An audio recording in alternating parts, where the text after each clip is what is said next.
नमस्कार। संस्कृत वयुनम चैनल पर आप सभी का हार्दिक स्वागत है।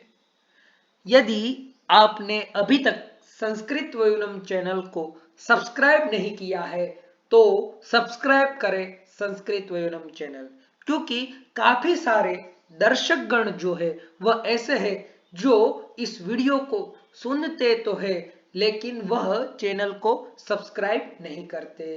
तो आप ऐसे दर्शकगण को विनंती है कि ऐसे ही वीडियो को सुनने के लिए संस्कृत वयोनम चैनल को सब्सक्राइब करें।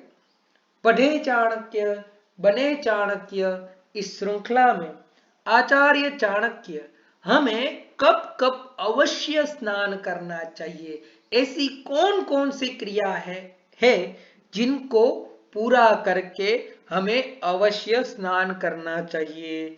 यदि हम स्नान नहीं करते तो उनकी मलिनता चांडालता जो है वह हमें प्राप्त होती है। ऐसे तो प्रतिदिन जो है स्नान करना चाहिए, लेकिन विशेष क्रियाओं के बाद भी हमें स्नान करना चाहिए। तो ऐसी कौन सी चार क्रियाएं हैं जिसको समाप्त करके हमें अवश्य स्नान करना चाहिए। कहते हैं तैलाभ्यंगे चिताधूमे मैथुने क्षौर कर्मणि तावत् भवति चांडालो यावत् स्नानम समाचरेत। सबसे पहले तैलाभ्यंगे, हम जब शरीर में तिल के तेल से मालिश करते हैं, अभ्यंग करते हैं, उसके बाद अवश्य स्नान करना चाहिए, क्योंकि शरीर में जो है वह चिकनापन रहता है। तो यदि हम तेल अभ्यंग के बाद स्नान नहीं करेंगे तो गिरने आदि की भी संभावना हो सकती है, घर भी खराब हो सकता है। तो तेलाभ्यंग के बाद तो तेल के अभ्यंग के बाद तो अवश्य स्नान करना चाहिए। और आयुर्वेद में तो दिनचर्या अध्याय में, ऋतुचर्या अध्याय में आचार्य चरक ने, आचार्य वाघ भट्ट ने तेलाभ्यंग की बहुत ही महत्ता दिखाई है। प्रतिदिन के कर्म में तेलाभ्यंग को आचार्यों ने आयुर्वेद संहिताओं में गिनाया है।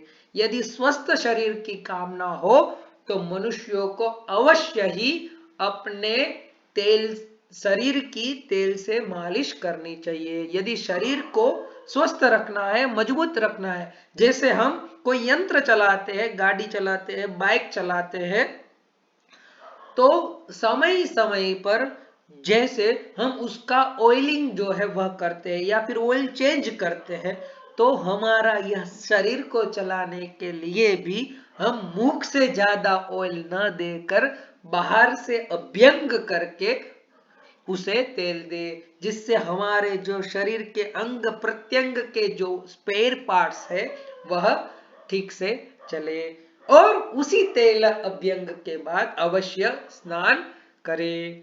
फिर बताते हैं चिताधू में, जब हम श्मशान में किसी की अंतिम क्रिया के लिए जाए तब उस चिता का धूम जो है वह हमें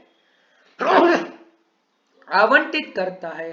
तो श्मशान आदि क्रियाएं करके भी हमें अवश्य स्नान करना चाहिए, क्योंकि वहां के जो बेड एनर्जी जो है वह हमारे शरीर में लगती है। तो वह बेड एनर्जी जो है, दूषित ऊर्जा जो है वह हमसे दूर हो, इसीलिए भी श्मशानिक क्रियाएं करने के बाद भी अवश्य स्नान करना चाहिए। फिर कहते हैं मैथुने, यानी समागम करने के बाद भी हमें स्नान करना चाहिए, क्योंकि समागम जो है वह उससे शरीर में जो है एक थकान की महसूस होती है। तो उस थकान को दूर करने के लिए भी हमें स्नान करना चाहिए। और शरीर में समागम से मलिनता भी आती है, ठीक है, तो वही मलिनता यत्र तत्र विकिरित न हो, इसलिए भी हमें स्नान करना चाहिए। और अंत में कहते हैं क्षौर कर्मणि, क्षौर कर्म बाल बनाने के बाद दाढ़ी बाल बनाने के बाद भी हमें अवश्य स्नान करना चाहिए, क्योंकि जब तक इन 4 क्रियाओं के बाद हम स्नान नहीं करते तब तक हम मलिन बने रहते हैं। उसी मलिनता को यहाँ पर आचार्य ने चांडाल शब्द से बोधित किया है। इसीलिए हम मलिन न बने रहे, इसीलिए तेल अभ्यंग के बाद, चिताधूम के बाद, मैथुन के बाद और क्षौर कर्म के बाद हमें अवश्य स्नान करना चाहिए। अस्तु।